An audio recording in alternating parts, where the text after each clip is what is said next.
because there is, and as we've discussed the planning of this session, there is a worry that we could focus too much on girls and women when actually it's probably male behaviour that we need to work on in terms of supporting our workforce to be able to challenge some behaviours that we see out in the communities by males that make it feel the feelings of unsafety or being unsafe for girls and women.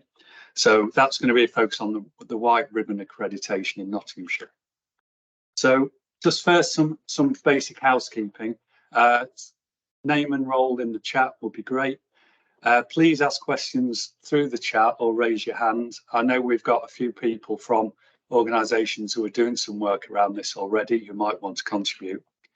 But also really important for us to help plan these sessions so they're useful for yourselves is, can you put any ideas for other areas of training you might want if you want to delve a bit more deeper into community engagement for girls and women? We can put on workshops on that. Also about what kind of themes you would like to have in talking spaces in the future. So please add those into the chat because that would be really helpful. So, okay, I'll move on to the interesting part of today's theme and hearing about people who are actually doing the work. And I'll first introduce Imogen from Make Space for Girls.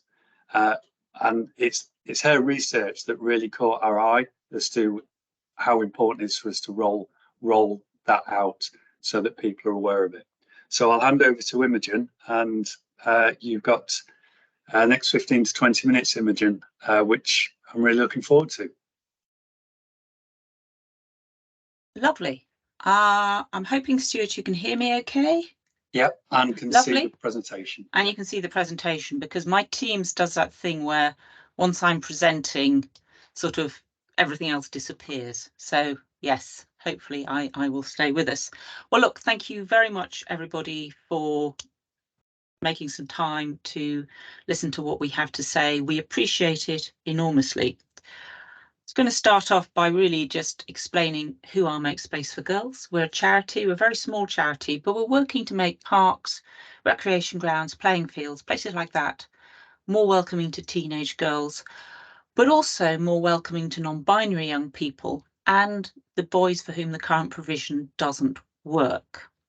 So this is not as though we're trying to exclude people. By focusing on teenage girls, we're trying to make things that work better for a wider group of young people. It's definitely not about painting things pink, and it's definitely not about gender segregation or designing out boys. And I think it's so important to get that up front, because when we talk to young girls, they sort of all say, but you know, we would like a place that works for us, but we absolutely understand that the lads who want to do whatever they want to do need to have a space for them. They think very inclusively. So it's about designing in girls and think about spaces differently. It's also about trying to think about the barriers that are actually in the system to prevent us creating more inclusive spaces, because we all know that they're there, whether they're in planning documents or design guidance, wherever they are. Those barriers are there that make us always think in the same way and do what we've always done before. We've got to try and unpick those. And we say it's about starting conversations really early on and real engagement with people. So, you know, perfectly legitimate question, is it different for boys and girls? I think the starting point, and you'll all be familiar with this, is when facilities are built for teenagers, they almost always consist of one or more of these things: a skate park, a mooga, so fence pitch or basketball court, or BMX track. And often that's actually enshrined in play strategies and planning guidance and council practice documents. And these are the sort of structural barriers that I was talking about on the last slide. And the bottom one is actually a quote from the Fields in Trust guidance, which is used by a lot of councillors and a lot of developers when they're thinking about what are we going to do with the green space if, for example, we're creating new housing and things like that.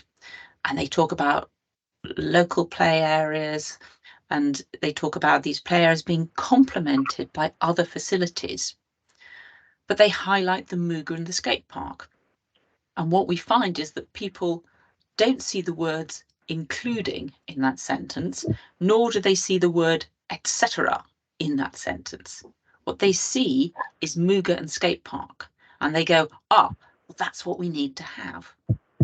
And you can see that that's what's happened in the upper quote. That's from a Scottish council. Our aim is to provide activity zones for young adults of 12 plus in all the major settlements, which is brilliant. That's absolutely what we want people to be doing. But then they go into e.g. Muga, skate park, BMX track, etc. So again, they've been sort of drawn back into that, providing something that may not work. And what we do see is that skate parks, Mugas and BMX tracks, it's not even a word, tracks, are dominated by boys and young men. And we've done a recent survey and the results should be coming out 27th of September, which is really exciting. But it shows that over 90% of Muga users and over 80% of skate park users were boys. Now, this is the first bit of data, as far as we're aware, that anybody has collected trying to look at the use split by gender of these multi-use games areas. And we think it's really important that we actually focus on, it's a big disparity there. So what does somebody said to me yesterday? They said, well, why aren't they using it? Why aren't they using these facilities? And I think you've got to really think about this and listen to what girls are telling us. This is some research that was done by Yorkshire Sport and Women in Sport, and it was talking about how girls feel very highly monitored and judged in their outdoor spaces, and how when we try and unpick it, that judgment is rooted in sociocultural expectations, gender stereotyping. I'll just pause there because I know that nobody on this call would gender stereotype, and it's very easy for us therefore to go, well, because we would never do it, it probably doesn't happen that much. But the reality is it is out there. We're talking to a group of young women from Bolton, and they were annoyed because 4 of them had decided to go and play in the Muga behind the school. They finished school, end of the school day, they have a football under their arm, they're wearing tracky bottoms and t-shirts, and they're off, group of 4 of them. As they're walking up to the Muga, a member of staff from the school walks down. He shows, all right, you girls going to watch the boys play football then? No, sir, we're going to play football, sir. All right. So they carry on and they get onto the Muga. The Muga is currently being used by a group of boys who are having a kick around. It's not a formal game, it's just a kick around. Girls think, right, we're going to get ourselves onto this space. Now there's 4 of them, they're kind of maneuvering, they're going to get themselves, they're trying to then spread out so that they can kind of take a little bit of space, that sort of stuff is going on. Another member of staff walks past and he sees what's going on and he shouts, oi, girls, what you doing? What you doing? Stop messing about, you're distracting the boys, take yourselves home. So they kind of did.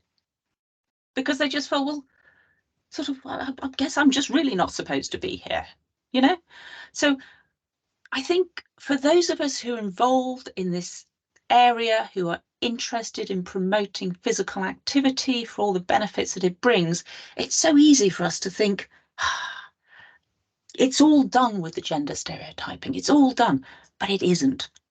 I think the other thing that's really interesting is this point about lack of clear, purposeful physical activity leading to judgment. Put very simply, well, if there's nothing for you to do there, what are you doing? You must be up to no good. You're loitering, you're attention seeking, maybe you're trying to chat up some boys, maybe you're engaging in antisocial behaviour. But because there's nothing for them to do in the park, that lack of clear, purposeful activity, why he's there, is leading to judgments. And I think it's interesting that a higher proportion of girls feel judged for hanging around in parks compared to boys.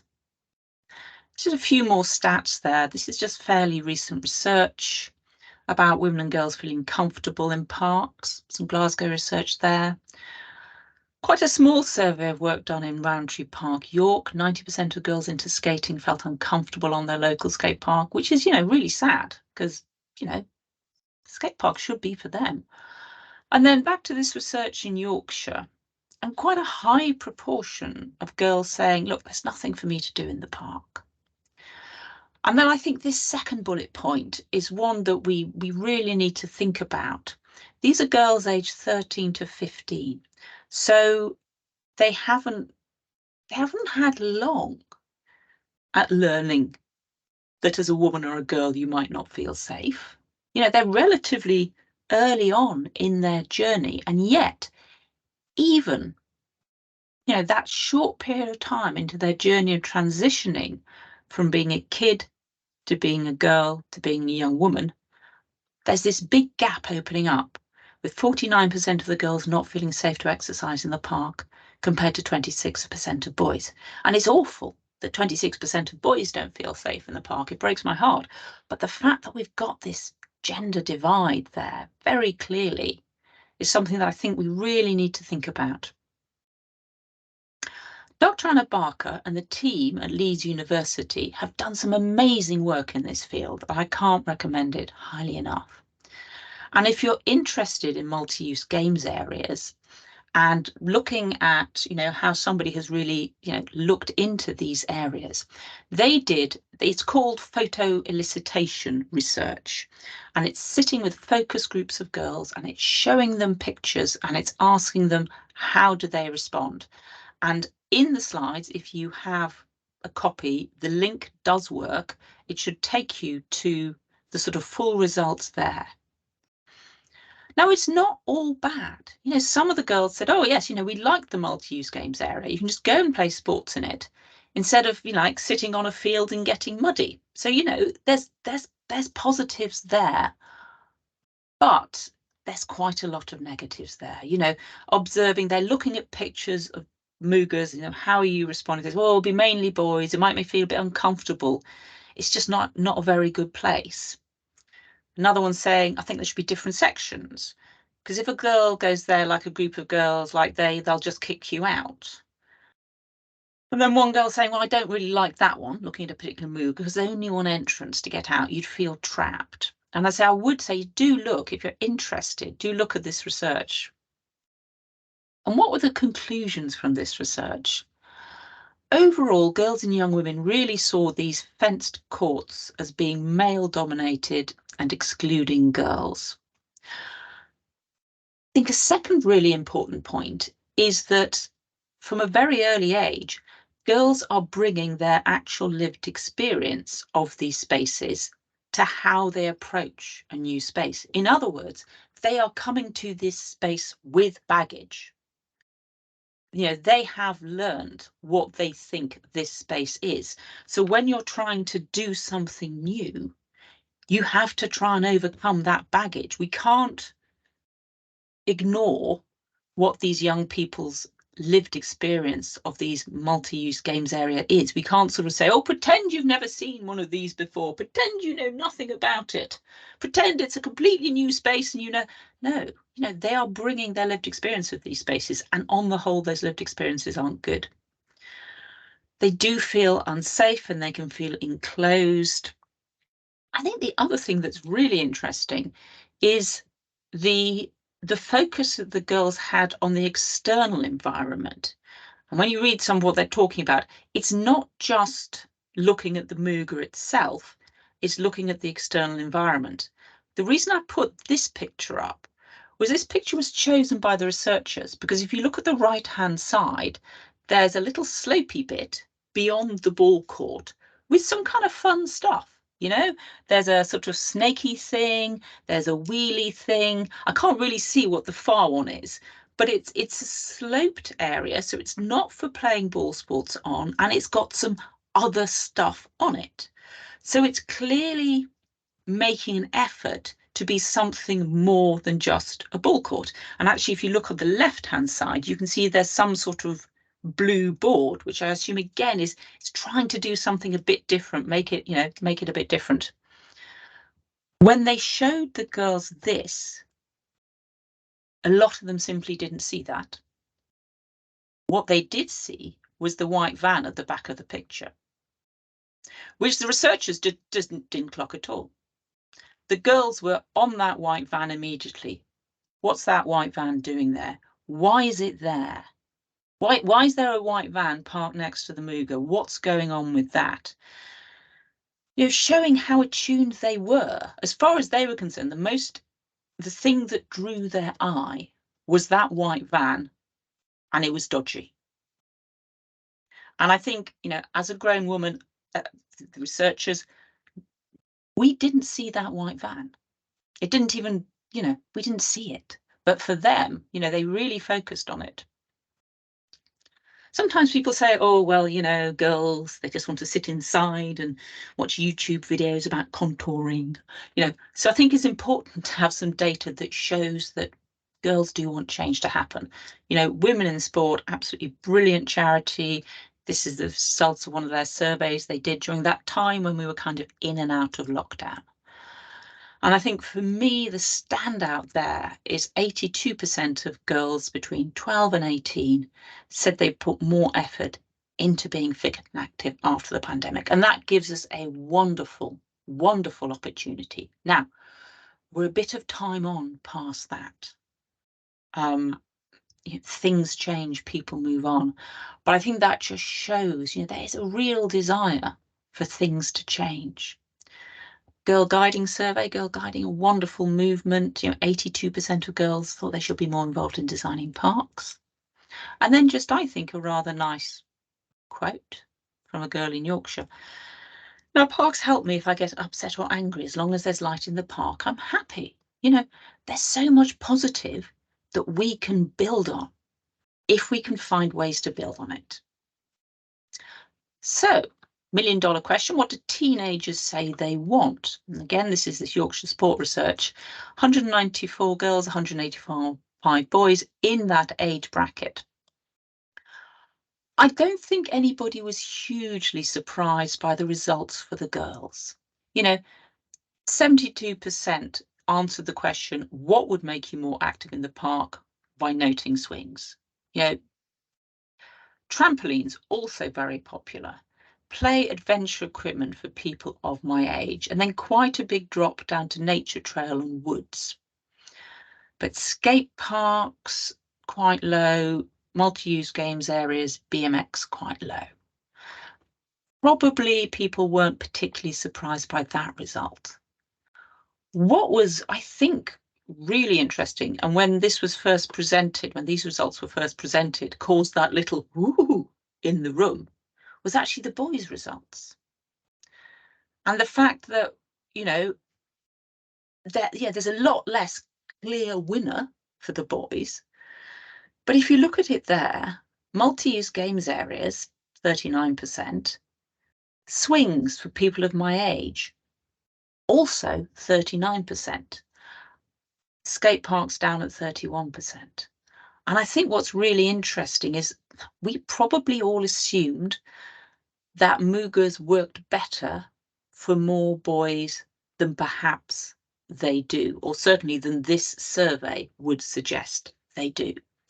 And we all know anecdotally of young men who don't use Moogers and have parents of boys who say, oh yeah, no, my son wouldn't go to a Mooger. No, he wouldn't like that. That wouldn't work for him. So we know the anecdata, but here we've actually got kind of real data. Oops, sorry. So what are the challenges? I think it's really good. The Football Foundation did some insight, May 2021. And one of the observations was women and girls really appreciate their own space. Not necessarily that controversial, but actually let's stand and look at what we've got. And what we've got is that if 90% of Mooger users are men and boys, the reality is at the moment, men and boys have their own space.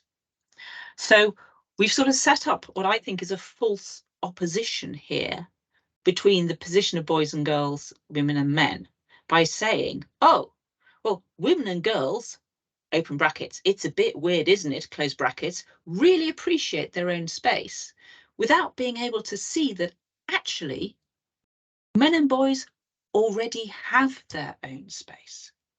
They don't need to express a need for their own space because they have it. And We see this being reinforced time and time again. I was talking to some people yesterday. They have pitches which are grass. The intention is to have more pitches and some will be AstroTurf. And the current position is that all the pitch slots are taken by boys' teams.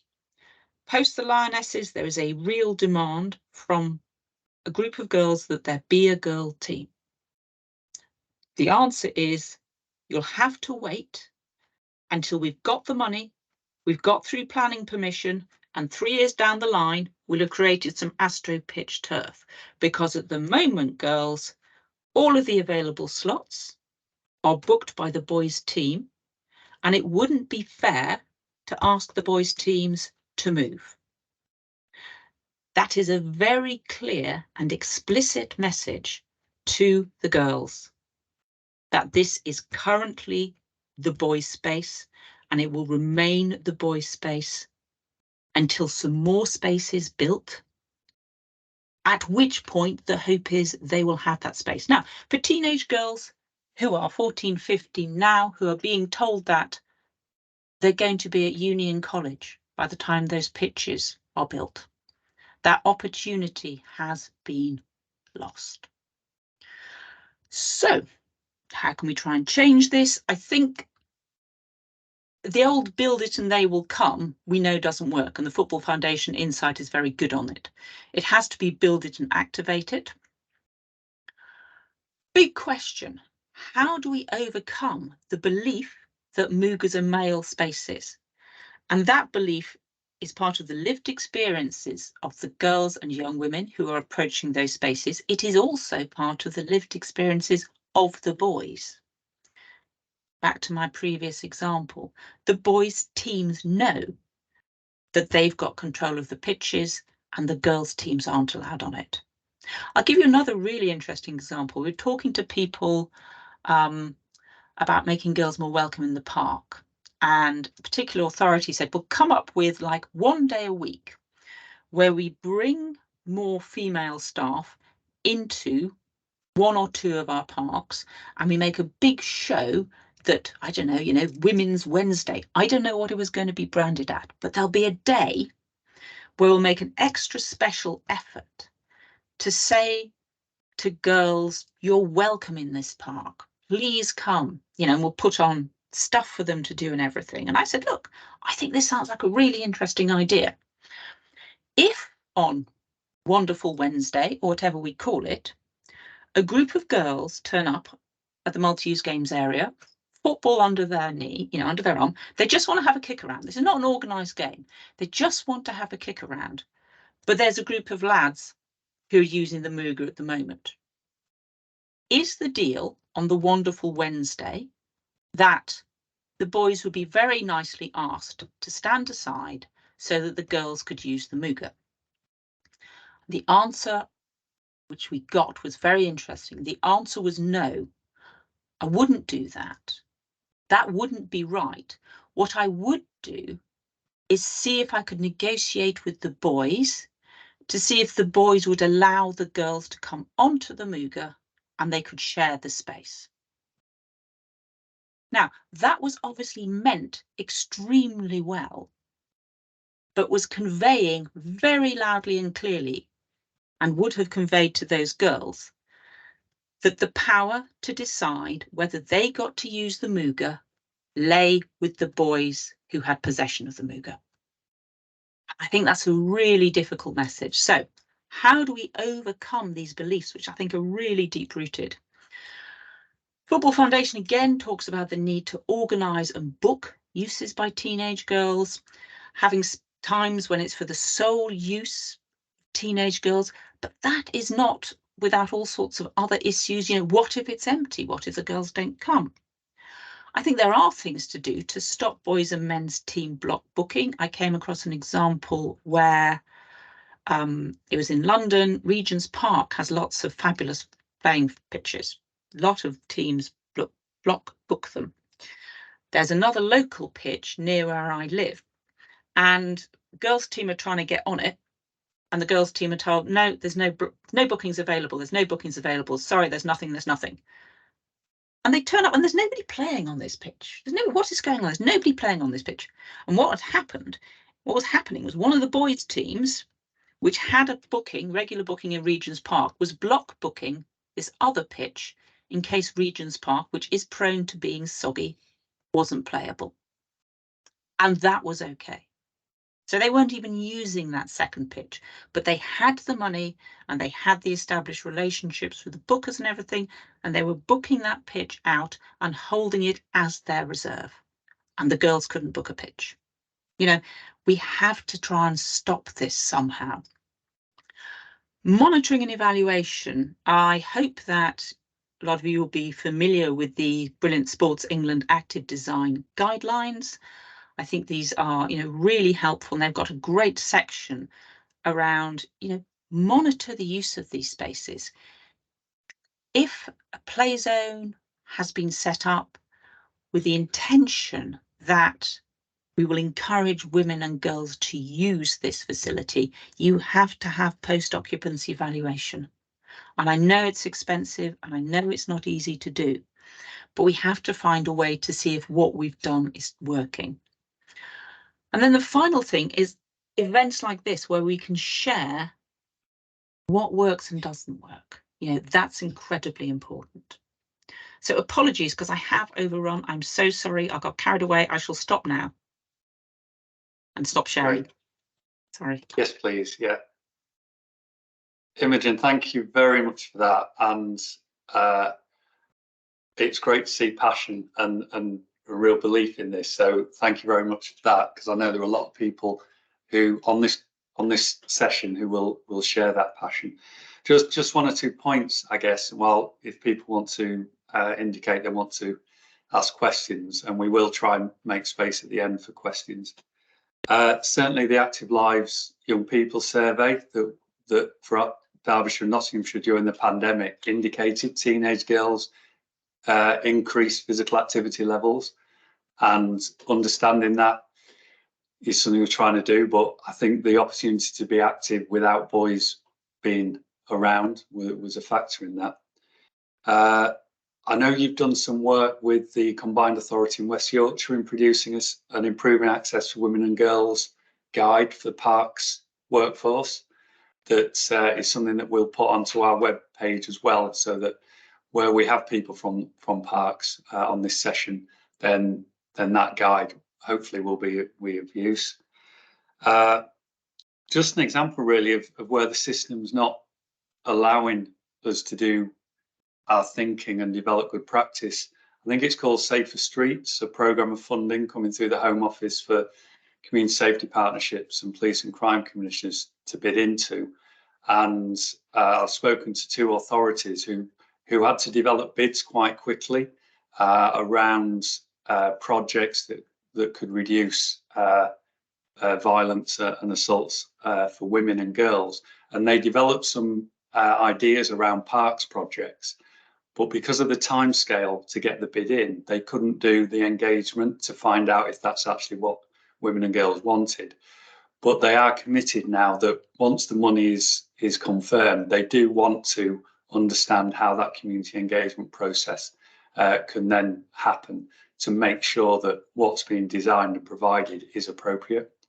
And I'd like, if people will put in the chat really, would they value an extended kind of training session based on today's findings around how we do get that community engagement right, and how we make sure that our programming, our design and our monitoring is effective, and it does start to change some of the practices and the policies that we have across our system. We will move on now, and we're just going to talk about play zones. And I know the Derby play zone work particularly well, and certainly the approach they're using, the I think it's the voice opportunity power model, has really focused around proper engagement. And Nikki from Move More Derby is just going to give us an introduction into what's happened in Derby, and then we'll follow that up with Joe from Groundwork East Midlands, just talking about the Nottingham City approach. So over to you, Nikki. Thank you. So I'm just making sure I've got the right presentation up. Here we go. So hopefully this should be just winging its way over to you. So is that showing for everyone? It is. Yep, that's great. Perfect, thank you. So just to introduce myself, I'm Nikki Stanny. I'm Move More Coordinator at Derby City Council.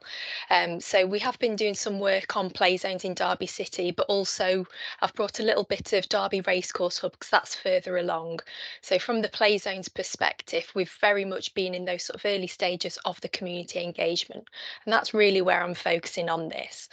So from a physical activity and sport perspective within the city, I'm the lead for women and girls.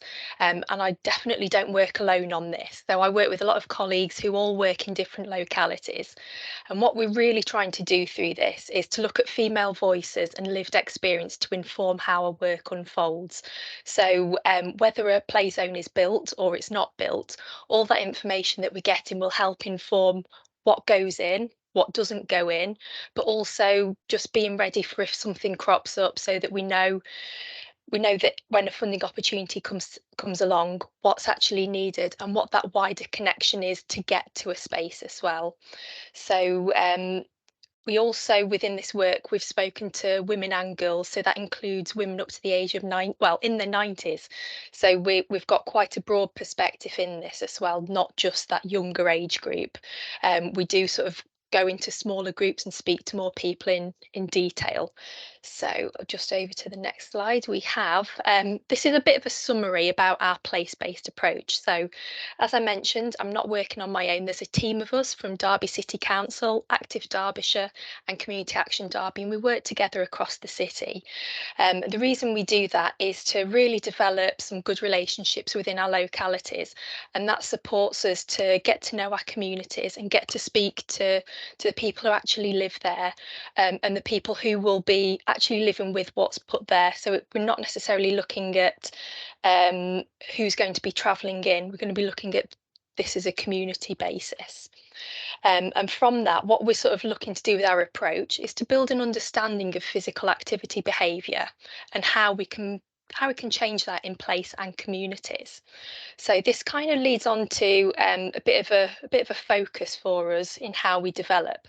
So we're trying to get an understanding of that physical inactivity behaviour and how we can potentially change it, particularly amongst inactive populations. So we've already heard quite a bit around some of the barriers that women and girls might face to using spaces. So what can we do, and what do we need to understand about their lived experiences? We're also looking to understand what assets are available within the communities, and this can help explore what strengths there are so that we can build on that as well. So looking at broader than just individual spaces. We're also trying to understand more about the people and organisations that are making decisions, and the communities that are directly or indirectly impacted as a result of this. So the impact on their physical activity behaviour and the wider systems.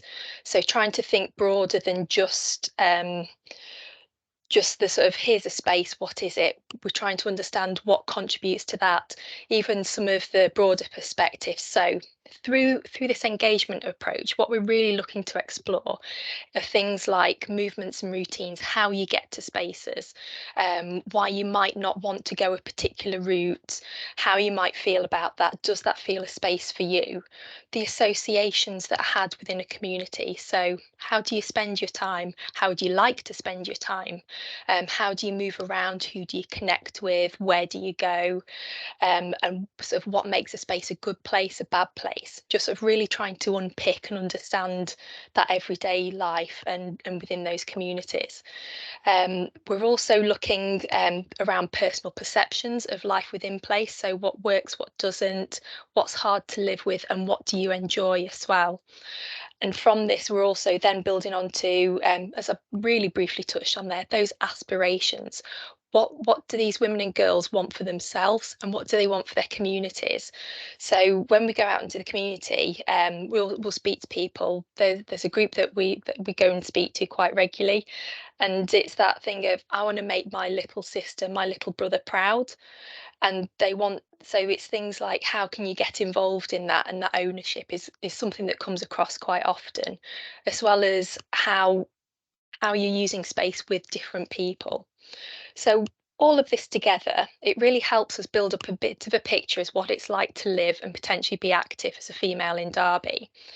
And we find the phases that are written above, so those 4 circles that you can see there, they help inform when we need to progress, when we go back a stage, so that we can check and challenge what we've understood, what we've heard, and if we need to get more information, it really helps us sort of think, okay, where are we at?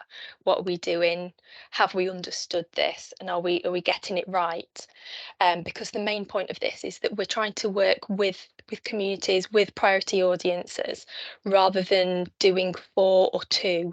So it's not that just sort of dropping in, it's that actually, what do you want? How are we going to make it work? And finding that balance, really. So, as Stuart mentioned, we've used a bit of a framework, particularly around the play zones. So we've used something called the Voice Opportunity Power Toolkit. And what this has done, it's given us a bit of a framework across the city to make sure that our engagement process is consistent and with different diverse population groups. So we have looked at broader than just women and girls. Women and girls have been a priority audience within this, but it's made sure that we've got that consistent approach across different audiences as well, and really just keeping women and girls at the heart of what we do. So to give you a bit of a summary, this approach to engagement, it's about listening to and hearing what communities are telling us about their local spaces and places through discussions that we have with them in a series of different workshops about their lived experience and how that aligns with the principles of our place-based approach. So we're just constantly trying to match things up. So we're matching up what we're hearing from this back to other slides, so we know if we need to go back into the community and just sort of say, oh, actually, you've said this to us. I just want to check, have I understood that right? That we know where we're at. So this model, it's created a bit of a structure and we've adapted it. So we've not followed it really strictly. So although Voice Opportunity Power Toolkit has been built for young adults, we have adapted it when we've been going into work with different age groups. So say, for example, when we've gone to visit a group of ladies who are over 80, we've adapted the activity because going to walk to a place and show us a space might not be suitable. So we'll bring maps along, we'll put dots on the map and we'll get photos and we'll come back and we'll just adapt it so that we're still getting the same information, but in a way that's suitable.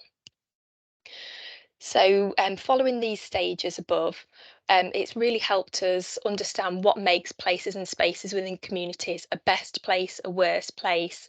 And we've heard from women and girls about where they think a play zone should go and what their experiences at that place are and their journey getting there, as well as what they would like to do there, what's needed to make it a success. And we've also worked with them to sort of create a manifesto.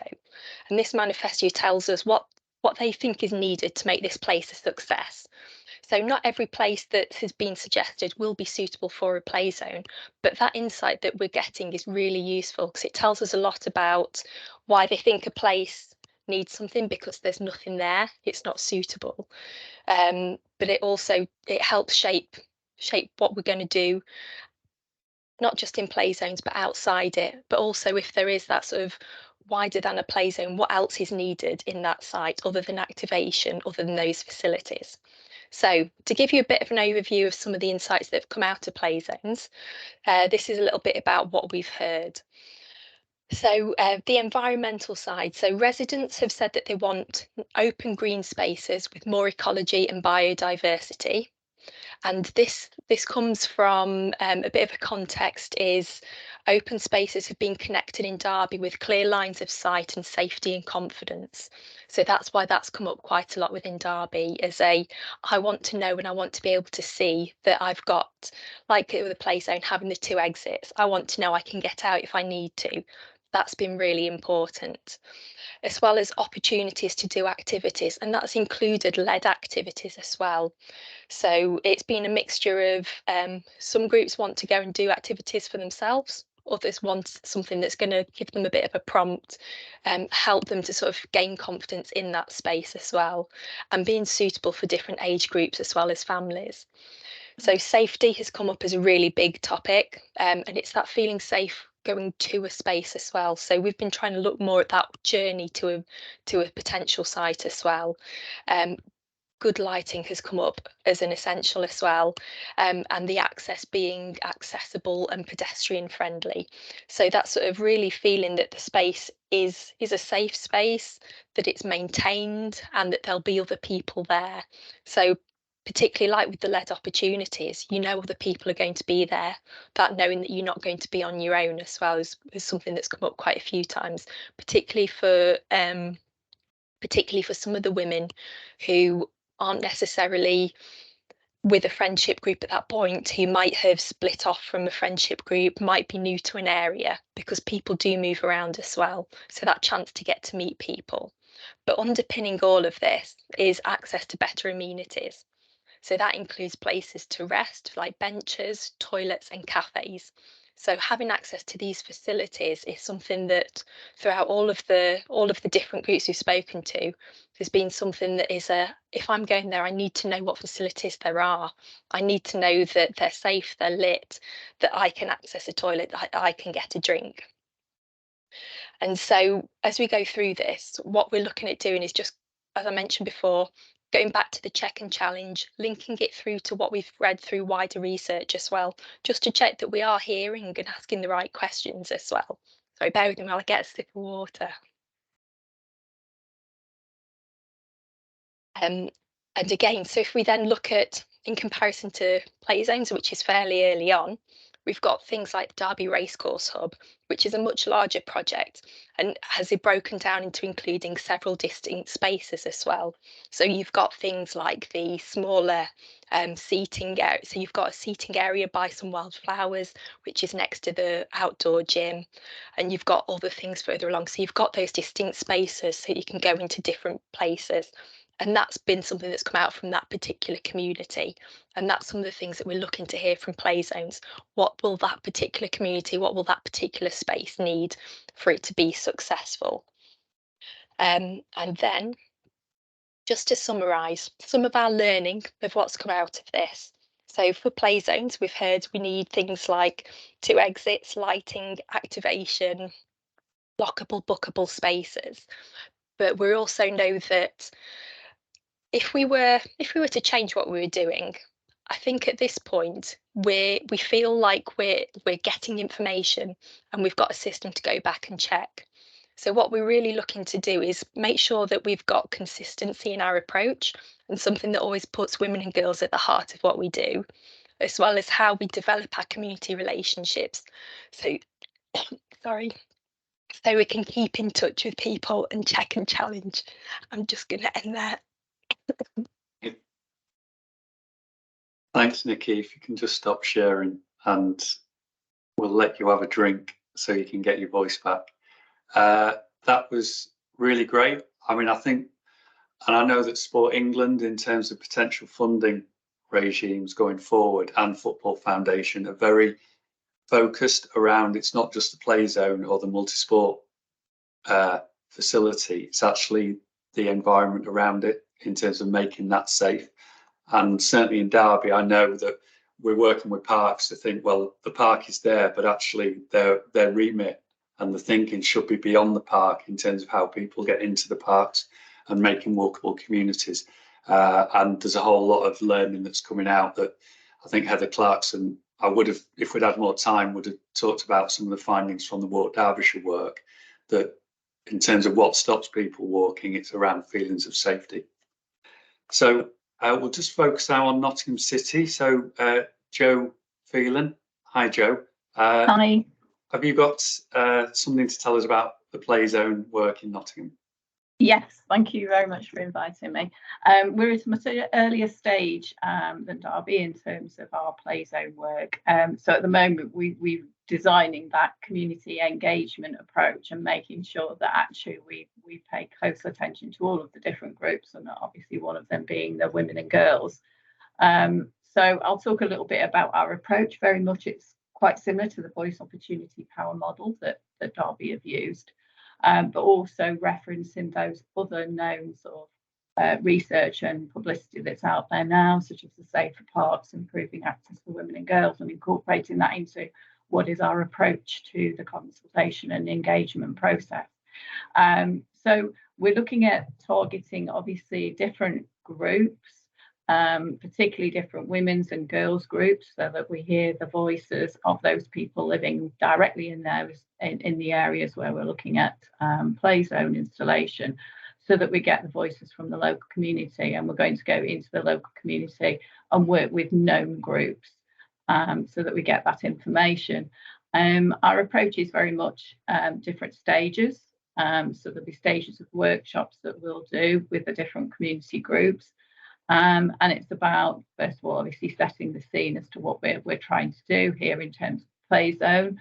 But then it's very much, the second stage will be taking those groups out to the green spaces and actually doing a survey of them to get them to sort of feedback on their feelings and views about those sites. So that'll be done through kind of series of prompts, questions, so that it does look at the wider access to the site. How do people get there? What are the public transport links? Can they walk there? Can they cycle there?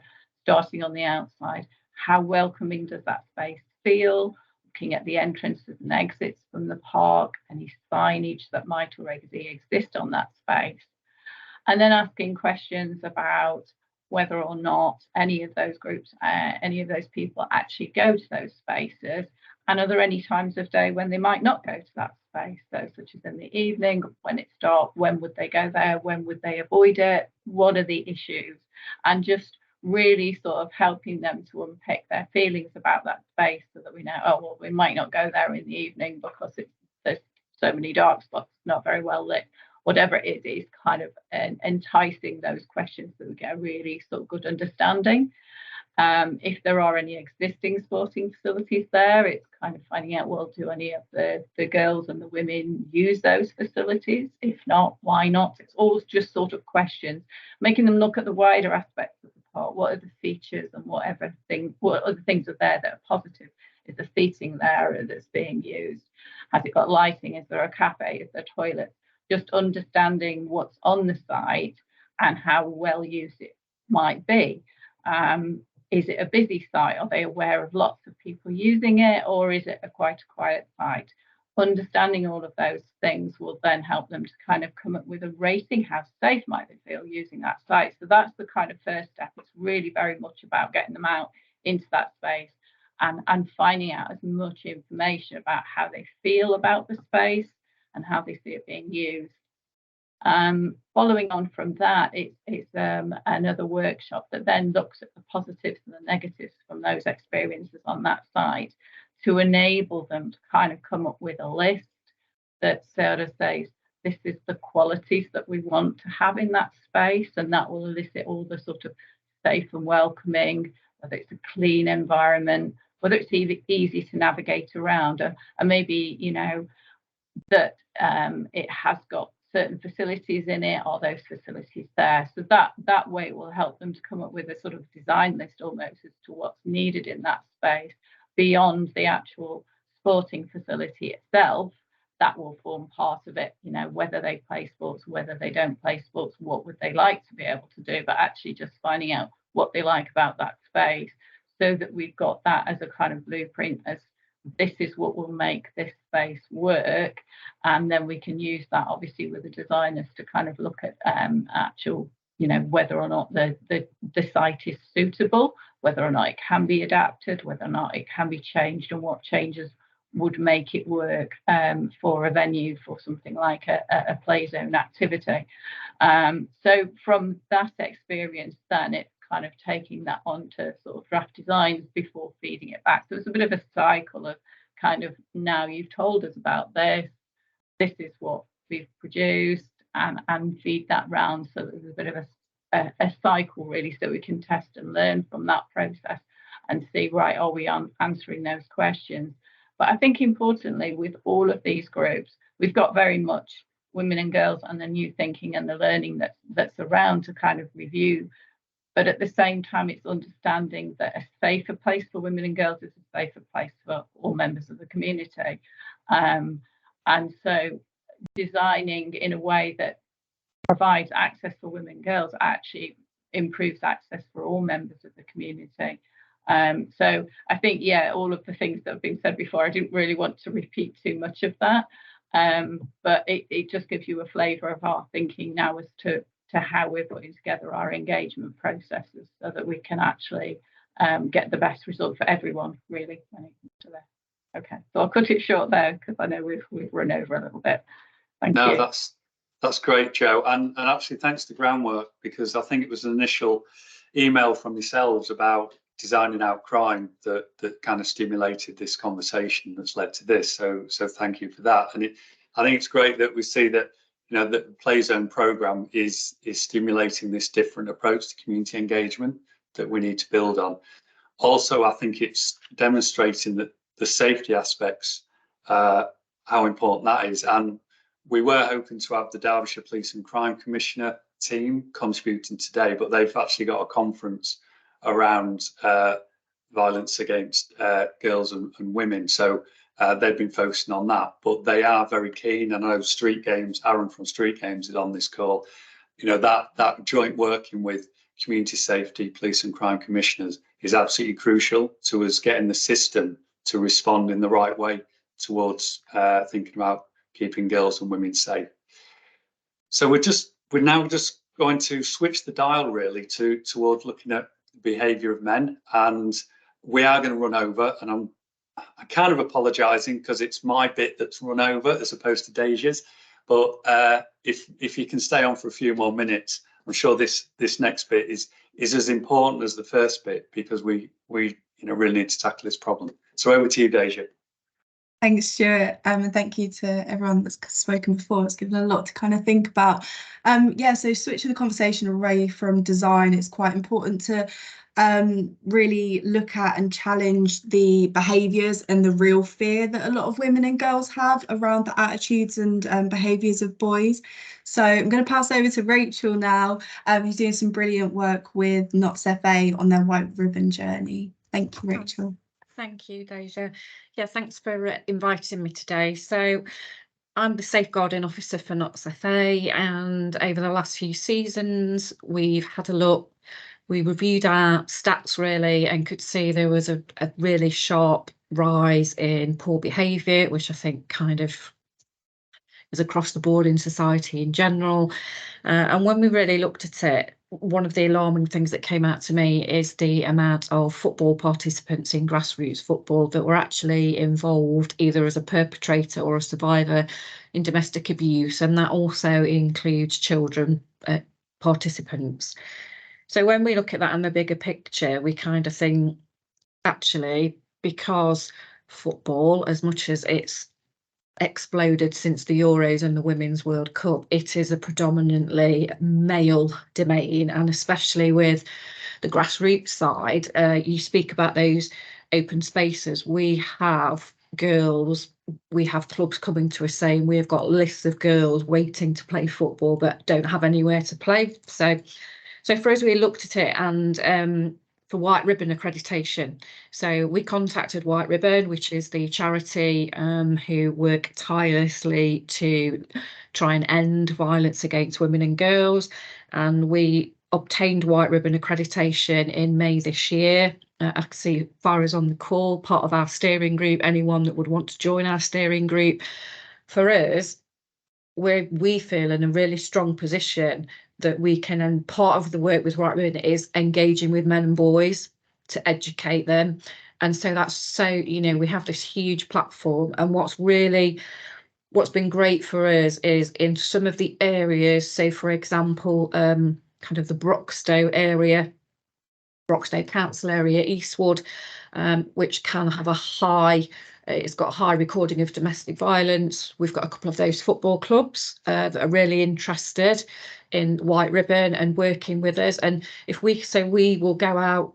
We've also partnered with Broxtowe Women's Project, and they will come out to us. They come out to local events. They go to the county cups, and we're constantly talking about that. How do we end violence to women and girls? And so we've included domestic abuse policies for clubs, but one of the exciting projects we've got on at the moment is a project to put together a programme with a local secondary school in Nottinghamshire, where twofold, the school has recognised there is a particular cohort of now year 10 males who have displayed some quite serious misogynistic behaviours and attitudes towards girls at school. So they reached out to Broxtowe Women's Project to say, you know, could you come in and do some work with us? I know we've got the bystander training that is being rolled out into communities. So Broxtowe came to us, Broxtowe Women's Project, and we're now putting that together. We've also got our youth council, so we've got some really interested young males on our youth council who also are quite happy to work with us, because we need to engage with those men and boys to educate them, to understand why is this such a theme with young people.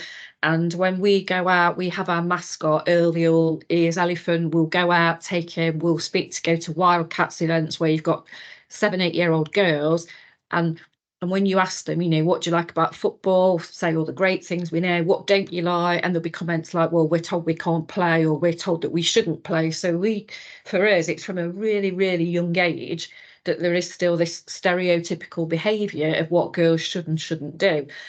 So also for us, and I know we're talking more about how do we engage with men and boys, and we want to do that through conversation, education, but use football as that platform, because I think one of the things for me, and my background is police, but also working in a pupil referral unit, is to engage, and it was all male pupil referral, to engage with those young boys.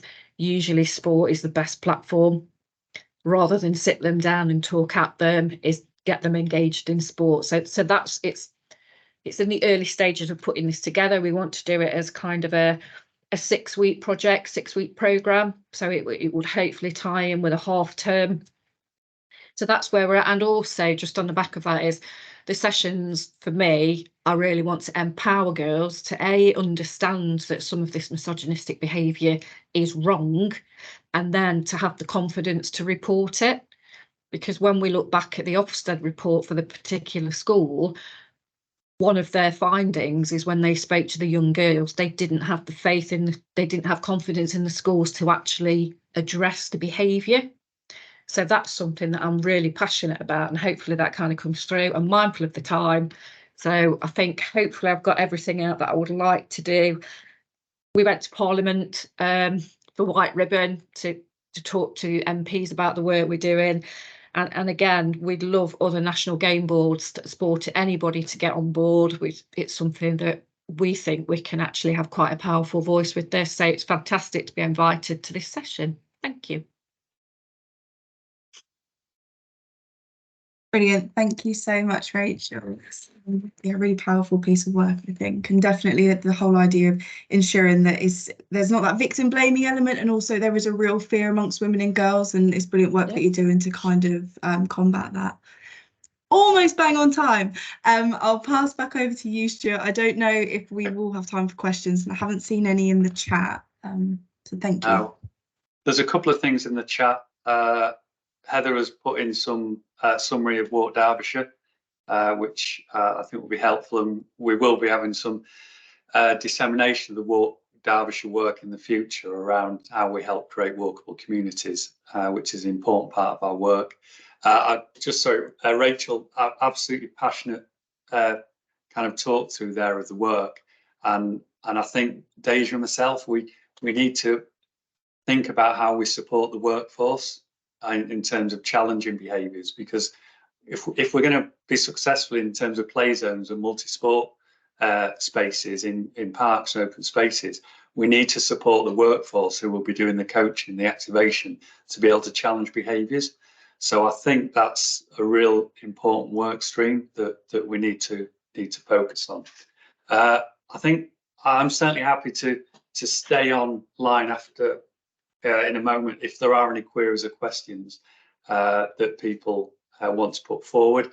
Before I do that, I just want to thank Imogen, Nikki, Joe and Rachel for contributing, and for people who have been involved in the planning of the session, because it's been really great. I'm kind of buzzing a bit, the hairs are up on the back of my neck in terms of this subject, because I think there's a real interest there, and quite a few people have identified they want to be involved in some kind of follow-up training.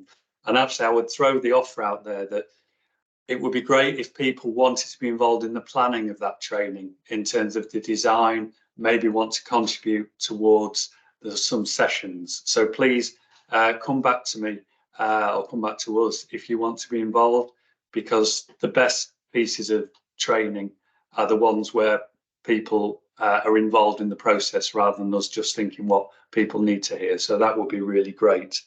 And I think that was it. Oh, we will put on the Talking Space webpage on the Active Derbyshire, Active Notts website, the presentations, the Voice Opportunity Power Framework, and the Safer Parks Guide. So people will have those as tools for their own use. And again, thank you very much everyone for joining us. It's been a really great event, I think, and your feedback would be welcome in the chat. Thank you.